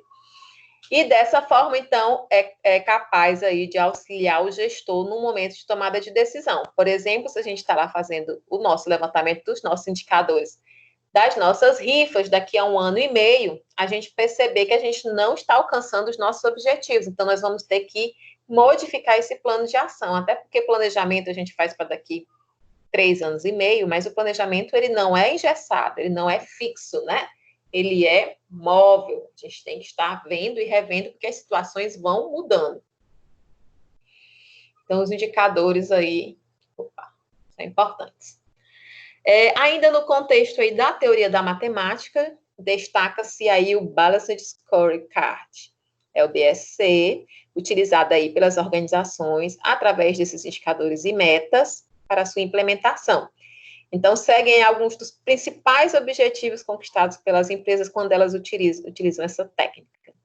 Elas conseguem aí traduzir a estratégia em termos operacionais, garantir que os componentes da estratégia, quais são os componentes da estratégia?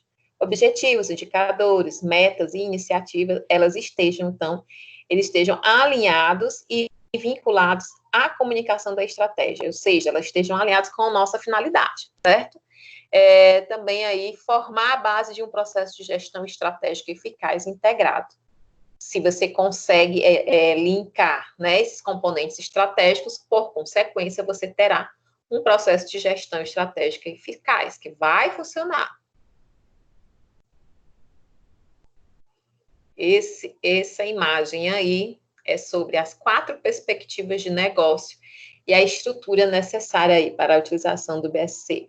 Você vê aí que a gente tem uma perspectiva financeira do cliente interna e de aprendizado e crescimento. Se você analisar dentro dos objetivos, certo? Cada objetivo desses, para cada visão dessa, você tem um objetivo diferente.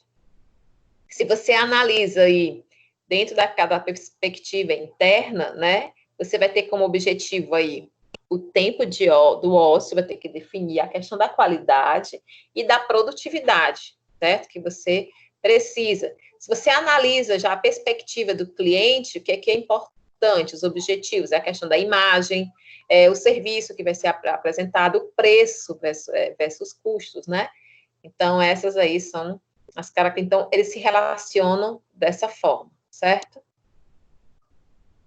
Ainda sobre a teoria da matemática, gente, o que a Venato vai dizer aí, os pressupostos básicos da teoria dos sistemas são, então, vamos lá, características.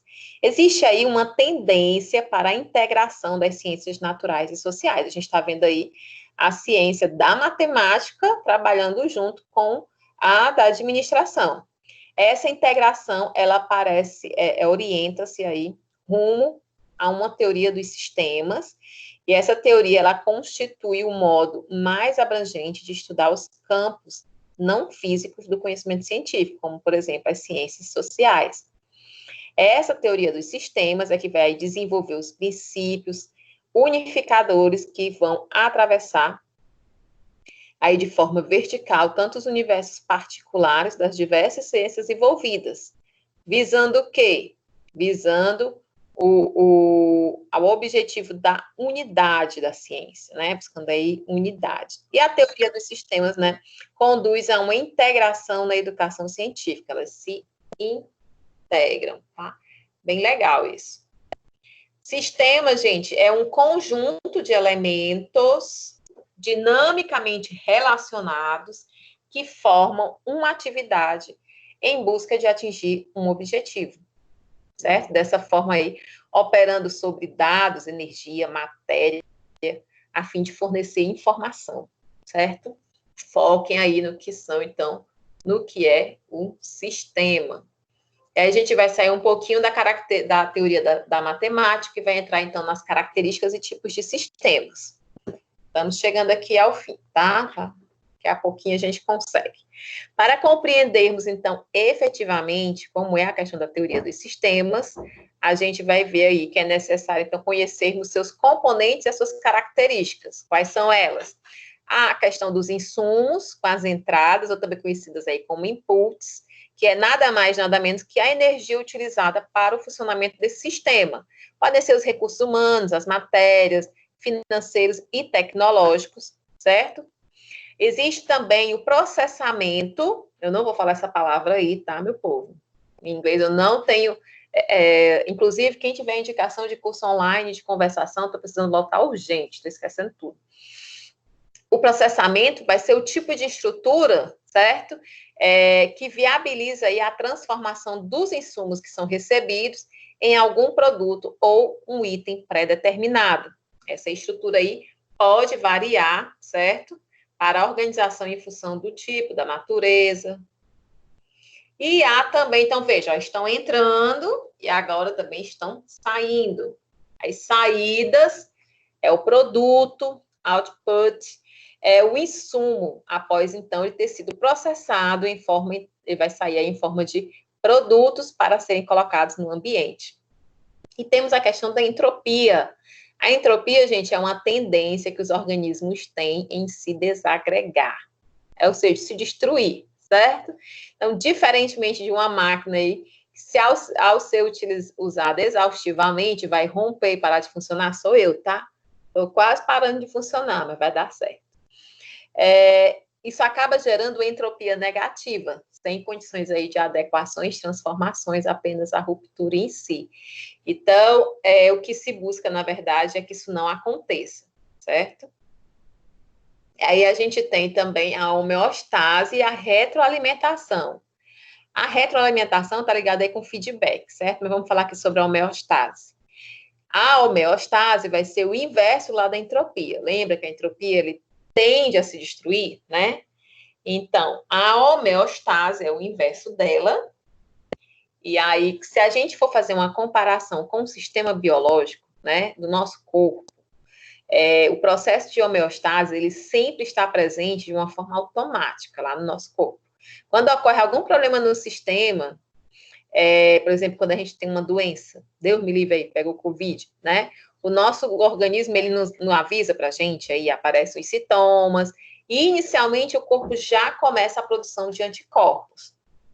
Nas organizações, esse processo, ele também ocorre, certo? Porém, ele não acontece de forma automática.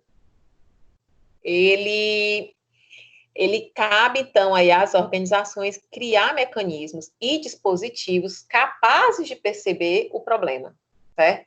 Para quê? Para que sejam também capazes de efetuar aí a correção ou a necessidade, se houver, de uma reabilitação de um processo. Então, a homeostase é quase como se fosse o sistema imunológico da empresa, tá? E a retroalimentação, que é o feedback, é a sua capacidade de resposta em relação a um problema que já aconteceu. Então, as características aí da teoria dos sistemas. E aí, os tipos, a gente vai falar das características e os tipos, né? Falando das características, vamos aos tipos. Temos dois, tá? Quanto à constituição, a gente tem aí os sistemas físicos, ou concretos, que são compostos aí dos equipamentos, das maquinários, dos objetos, tá? São denominados aí de hardware, né? Podem ser descritos em termos quantitativos de desempenho. Tá? Quanto à natureza, existem aí os sistemas fechados, esses não apresentam, o sistema fechado fica muito claro, eles não se intercambiam com o meio ambiente que os circunda, tá? Ele é fechado em si. A rigor, ele vai dizer aqui que não existem sistemas fechados numa acepção, né, exata do termo. A denominação sistemas fechados, ela é dada aí àqueles sistemas cujo comportamento é determinístico e programado, que operam aí com pequeno, ou seja, eles não consideram uma influência do meio externo, certo? Existe, opa, ai meu Deus, fiz besteira. Só um instante, gente. Ai, que coisa chata. Vocês pararam de visualizar ali aí a tela, não foi? Que o botãozinho de passar fica perto do botãozinho de interromper. Pasmem. Pronto, já estou botando aí de novo, só um instante.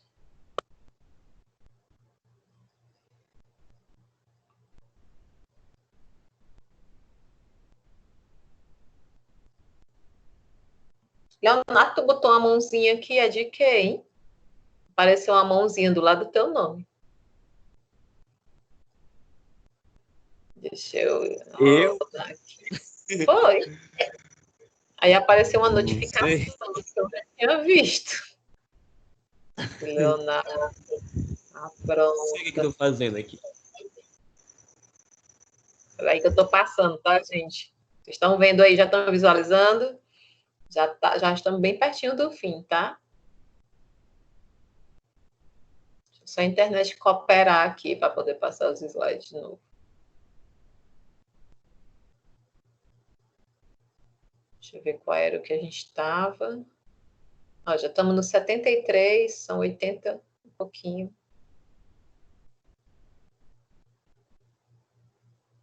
Meu Deus, essa internet está abençoada.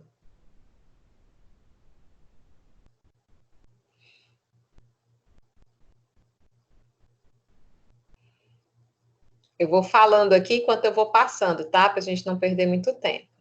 Deixa eu diminuir aqui. Vocês vão ficar vendo as imagens passando, mas logo ela vai mudar. Já está aqui no 51, eu estava no 73. Então,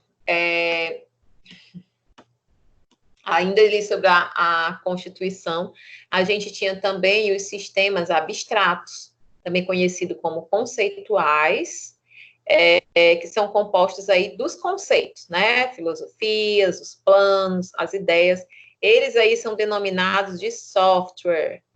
E, por fim, a gente tem também os sistemas abertos, né? A gente viu o sistema fechado, mas existe também o sistema aberto.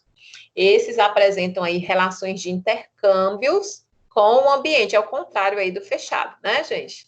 Sistemas abertos, então, ele trocam a matéria e energia regularmente com o seu meio ambiente. Eles são adaptativos, ou seja, né, eles buscam aí soluções e devem se reajustar-se constantemente às condições do meio. Então, uma coisa que eu achei interessante aqui com relação a essas características, aí pronto, cheguei, certo? Que o sistema fechado, ele deixa claro que não é que ele não interaja com o meio externo, é impossível, seria impossível isso acontecer, mas que ele não se deixa influenciar, enquanto que o aberto, ele já tem a característica de ser adaptativo, ele se reajusta constantemente às condições do meio. Então, ele sofre essa influência, não só ele tem o contato, como ele vai ceder essa influência, certo? E aí a gente entra na teoria gerencial, oh meu Deus do céu, contingencial da administração. Ela parte aí do princípio de que não existe, só lembrando, tá? A gente viu agora a teoria dos sistemas, e lá no livro de vocês tem a questão também da apreciação crítica, mas era uma apreciação enorme, grande, e era um quadrozinho lá azul, acho. Aí depois depois vocês deem uma olhada, porque eram muitos itens. Aí eu só ficar citando item aqui, um pouco sem, a gente não aproveita muito bem o nosso tempo, né? Então, dê uma olhada lá no livro. A teoria da contingência, ela vai partir do princípio de que não existe um modelo ideal para atender, então, a todos os tipos de empresas. A gente já viu aqui inúmeras teorias, né? Cada uma bem a partir de uma crítica que a outra não abordou, e essa agora vem demonstrando, indicando que não existe um modelo perfeito que vai caber em todas as realidades de todas as empresas, em todos os seus cenários, porque existe aí uma única certeza, que é a constante necessidade de mudanças em todos os seus aspectos, sejam eles internos ou externos. Então, essa teoria da contingência, ou também teoria contingencial, destaca aí que nas organizações tudo é relativo e nada é absoluto, tudo depende das circunstâncias. Se vocês grifavam isso daí, botava aí em caixa alta, vermelho, piscando, né? Como uma característica importante dessa teoria. Mais uma vez, eu trago aqui o quadro que tem lá no livro da disciplina de vocês, com os idealizadores, né? Quais foram os pesquisadores que trouxeram aí contribuições para a formatação dessa teoria. A gente vai ter o início aí em 1958, né? Onde foi realizado o primeiro estudo abordando a administração das contingências das organizações, e que se analisou aí as relações entre tecnologia e estrutura organizacional. Em seguida, a gente viu que foram feitas aí análises, né, sobre os efeitos do ambiente externo sobre o estilo administrativo e os resultados aí apresentados pelas organizações. E assim vai, né? São 2 páginas aí, ó, mais uma vez, são muitos influenciadores. Vocês lembram que a gente já teve prova que perguntou um desses, né?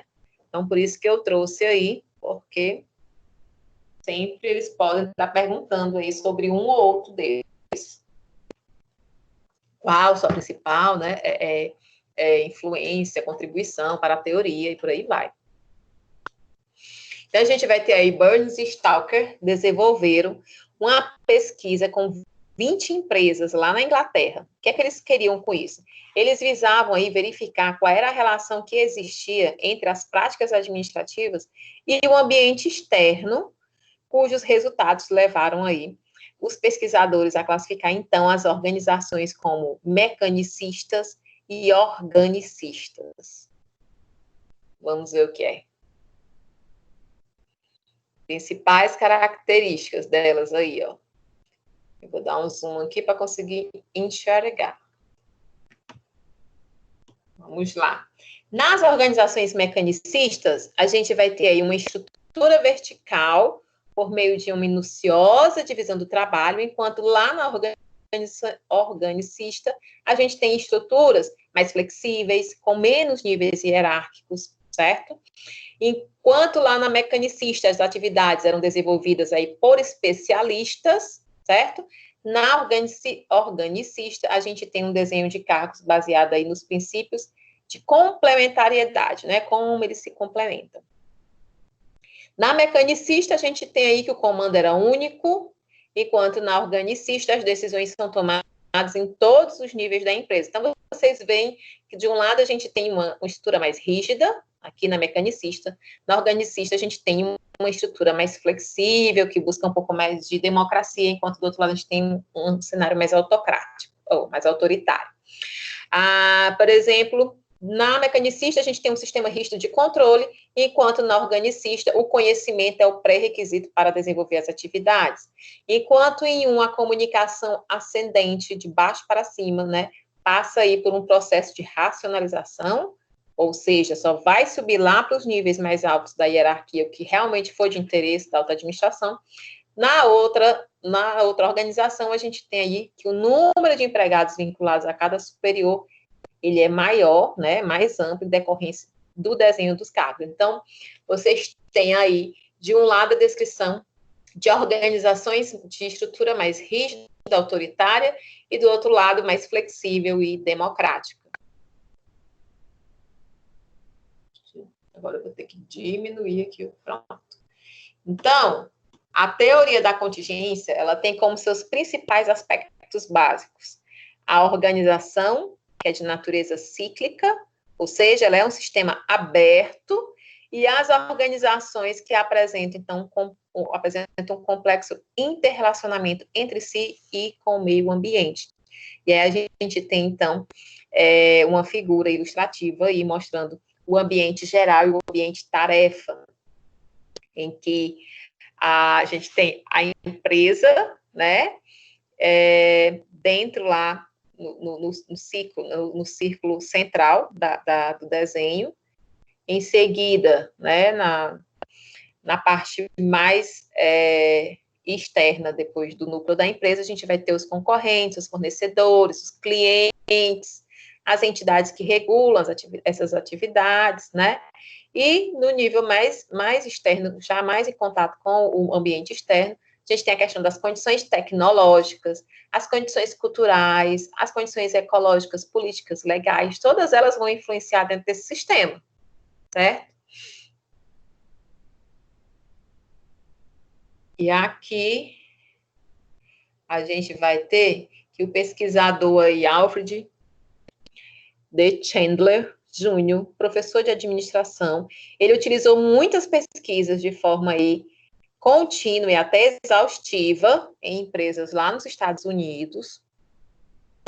E aí os seus resultados, eles contribuíram para essa teoria, né? E ele foi, então, o primeiro teórico, gente, a defender a ideia da criação de um plano estratégico, antes mesmo aí da elaboração e implantação de uma estrutura organizacional. Por quê?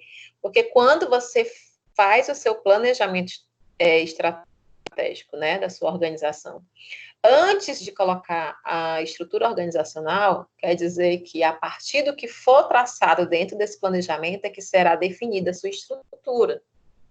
Uma coisa depende da outra. Se a gente fosse fazer o nosso planejamento da nossa festa, a gente ia identificar que ia precisar de uma certa equipe, né, para poder fazer o plano rodar. Já o Woodward, através das suas pesquisas e estudos, né, ele conseguiu verificar os princípios da administração que são utilizados aí por 100 empresas dos mais diferentes tipos de negócio. E aí foram fundamentadas por uma classificação de empresas em grupos, segundo aí o tipo de tecnologia de produção que elas utilizavam. E a gente vai ter aí as principais conclusões do estudo dele, tá? Em relação às suas pesquisas. Por exemplo, quando o tipo de aspecto analisado foi em relação à estrutura organizacional, ele vai ter aí que quanto mais complexa a tecnologia da produção, né, em unidade a produção em processo, maior é o número de chefes e de níveis de administração. Ou seja, as tecnologias complexas, elas levam a estruturas mais organizadas, organizacionais altas, e exigem um maior grau de supervisão e coordenação. Eu acho que a gente falou disso na aula passada, foi? Que quanto maior o nível de tecnologia, né, maior a exigência de formação das pessoas que vão atuar nessas empresas. Não sei se foi na aula de vocês, ou foi em outra equipe, mas a ideia, a lógica era essa.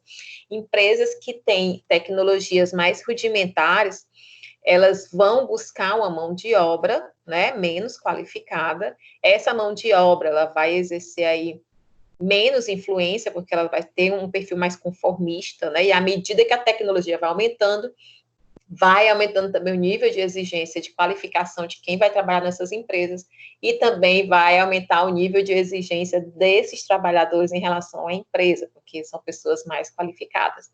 Em relação ao alcance da administração, o alcance dos chefes de primeira linha, ele aumenta a produção de unidades para a questão aí da produção em massa, e ele diminui para a produção em processo. Então, mais uma vez, quando o processo ele é menos complexo, ele não exige aí muita,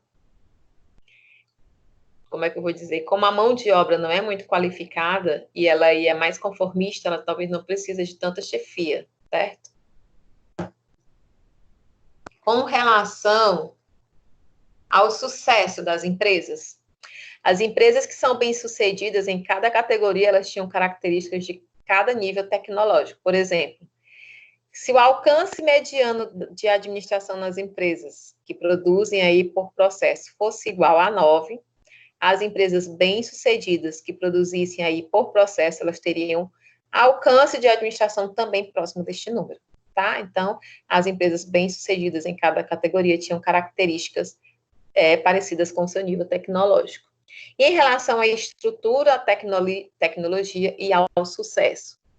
Para cada tipo de tecnologia, havia aspectos específicos da estrutura organizacional, associada aí a um desempenho mais bem sucedido. Então, as empresas bem-sucedidas, elas eram aquelas que tinham estruturas apropriadas em nível de tecnologia.